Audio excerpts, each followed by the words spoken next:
मित्रांनो नमस्कार, मी डॉक्टर गणेश सवलाके।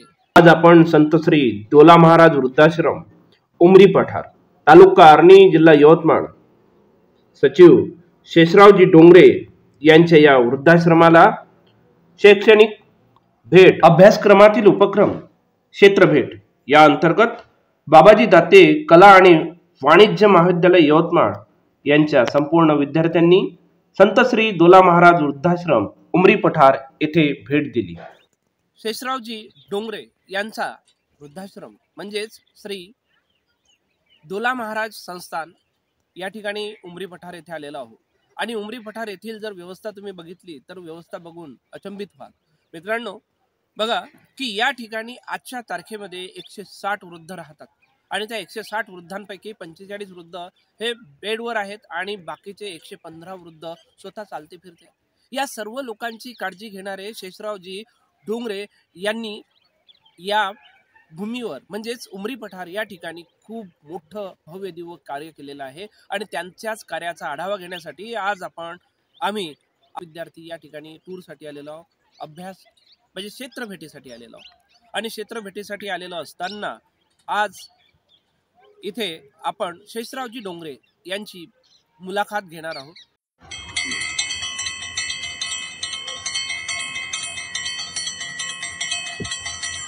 दोलाजी महाराज वृद्धाश्रम याला विविध संस्थानाच्या वतीने विविध शासकीय सन्मानपत्र मानपत्र व समाजामध्ये एक मोलाचं कार्य करणारे व्यक्तिमत्व म्हणून आज आपण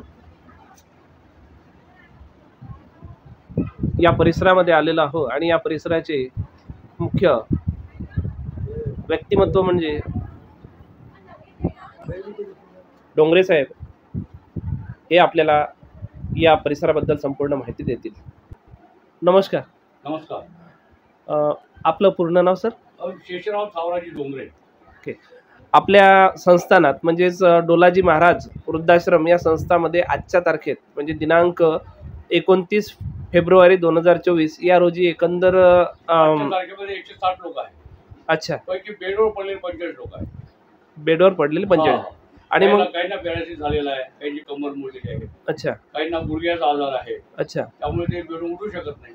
त्यांची सगळी सोयी सुविधा आम्हाला त्या बेडवरती करावं। त्यांची आंघोळ पाणी आहे, संडासला नेणे, नगरीला नेणे, त्यांनी कपडे बदलून देणे, कपडे धुणे, या सगळ्या गोष्टी अशा करणे 45 लोक। बाकी 115 जे लोक आहेत ते स्वयं चालतात, ते त्यांचं काम ते स्वतःच करतात, आंघोळ पाणी वगैरे येते। बर। आणि आमचं डायनिंग हॉल आहे, त्या डायनिंग हॉलमध्ये जेवायला पण येतात 115 लोक। अच्छा। बाकी वरून 45 जे लोक आहेत त्यांचं बेडवर त्यांचं जेवण। आपल्याकडे जेवणाचे आणि उठण्याचे टायमिंग वगैरे आहेत काही? सकाळचं जेवण 10:30 वाजता। अच्छा। आणि सायंकाळचं जेवण संध्याकाळी 6:30 वाजता। बरं। सकाळी 7 वाजता चहा, दुपारी 3 वाजता चहा, असं 2 वेळा चहा आम्ही दिला जातो। यांची काही आरोग्यविषयक तपासणी वगैरे होत असते? दर महिन्याला निमा असोसिएशन आहे यवतमाळ। अच्छा।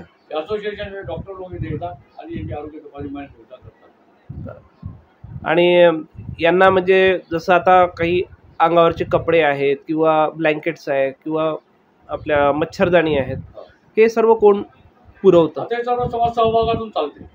अच्छा। समाज सहभाग म्हणजे याची सुरुवात आपण केव्हापासून केली? 2 ऑक्टोबर 1991। अच्छा। 2 ऑक्टोबर 1991 ला आपल्या या संस्थानाची सुरुवात झाली। तेव्हा किती लाभार्थी होते आपल्याकडे? पहिल्या दिवशी 14 लाभार्थी होते 91 ला, 2 ऑक्टोबर 1991 ला। आणि याच्यामध्ये कोणाचं सहकार्य लाभलं आणि त्यांच्या सहकार्यामुळे किंवा प्रेरणेमुळे तुम्ही आज इथपर्यंत येऊन पोहोचलात? या गावाच्या 3 बायका निराधार होत्या। त्यांना मूल बाळ नव्हतं आणि त्या वयात थकल्या होत्या, 75-80 वर्ष त्यांचं वय होतं। त्यांना काही भाकरी करता येत नव्हते। अच्छा। 91 च्या वेळी भाकरी होत्या, पोळ्या राहत नव्हत्या, तर त्यांना भाकरीचे हातपाय थरथर कापत। अच्छा। त्या गावाचा मी सरपंच असल्यानं। म्हणजे या गावाचं नाव? या गावाचा मी सरपंच होतो, उमरी पठार। अच्छा, उमरी पठार या गावाचा मी सरपंच होतो। कोणत्या वर्षी? 89 ते 2000, 11 वर्ष सरपंच राहिलो। अच्छा। त्या प्रेरणेमधून तुम्ही हा वृद्धाश्रमाची संकल्पना, याला सुरुवातीला आर्थिक मदत कोण केली? सुरुवातीला आमच्या संस्थेचे उपाध्यक्ष आहे। कोण? आदरणीय मधुकररावजी रत्ने। ओके। एक संचालक आहे दीपकरावजी तिळमुठे आणि आमच्या गावातले आणखी काही सहकारी आहे, डॉक्टर दिवाकर ब्राह्मणकर आहे, सुरेश चंद्रे आहे, शंकर डोंगरे आहेत। अशा सर्व लोकांच्या सहकार्यातून 2 ऑक्टोबर 1991 रोजी हे वृद्धाश्रम उभारलं। अच्छा. दिवसागणिक म्हणजे आजपर्यंतच्या इतिहासामध्ये असे बरेचशा संस्थानिक किंवा संस्थाचालक आपल्या संस्थेला येऊन भेट देऊन गेलेत, तर त्यांचा काय अभिप्राय किंवा त्यांचे काय मत राहिलेत आपल्या संस्थानाप्रती? या संस्थानाला या विभागाचे आमदार, खासदार, मंत्री, जिल्ह्याचे जिल्हाधिकारी, सीओ साहेब, प्रधान न्यायाधीश यवतमाळ, तहसीलदार, SDO सगळे लोक इथे येऊन गेले. अच्छा. त्यांच्या प्रतिक्रिया काय आहेत? आता त्याच्या प्रतिक्रिया चांगला, तुम्ही जे काम करता त्याचे जे उल्लेखनीय काम आहे. अच्छा. ईश्वरी शक्ती जे काम आहे असं त्यांचं. म्हणजे या ईश्वरी शक्ती म्हणजे आपले जे आई वडील आहेत त्यांना आपण घरामध्येच ठेवलं पाहिजे की वृद्धाश्रमात पाठवलं पाहिजे, याच्यावर काय तुमचं मत आहे? आपल्या आईवडिलांना आपल्या घरी ठेवलं पाहिजे. आता आमचे वृद्धाश्रमाला 160 लोक आहेत. हा, त्याच्यामध्ये 70-80 लोक याच्यामध्ये खरोखर त्यांनी राहतात.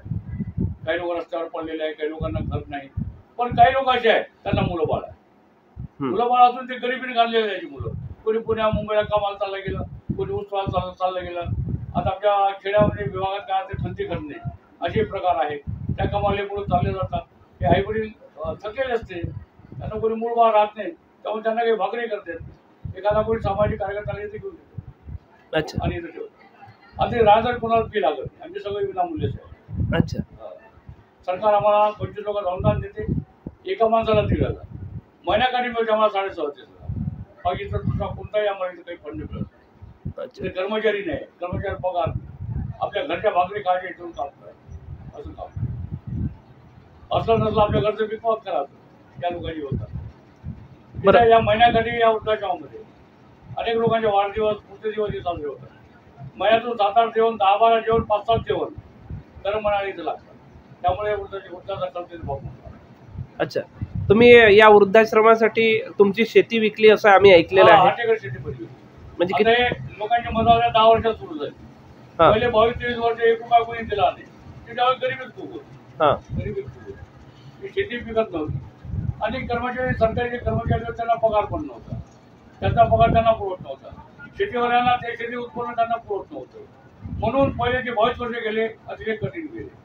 लोकांकडून म्हणजे कोणाकडून काहीच मिळालं. म्हणून मग शेती विकास काम करतो. आणि माझा स्वभाव असा आहे, मी जे काम करतो ना ते आपलं स्वतःच काम सोडून काम करतो. मी कोणाकडे कधीच मागायला कधीही गेलो नाही. आणि तुम्हाला सर दिसते ना ते सर्व लोकांनी जेवच करून दिलं. कोणाकडे मागायला कधीच गेलो.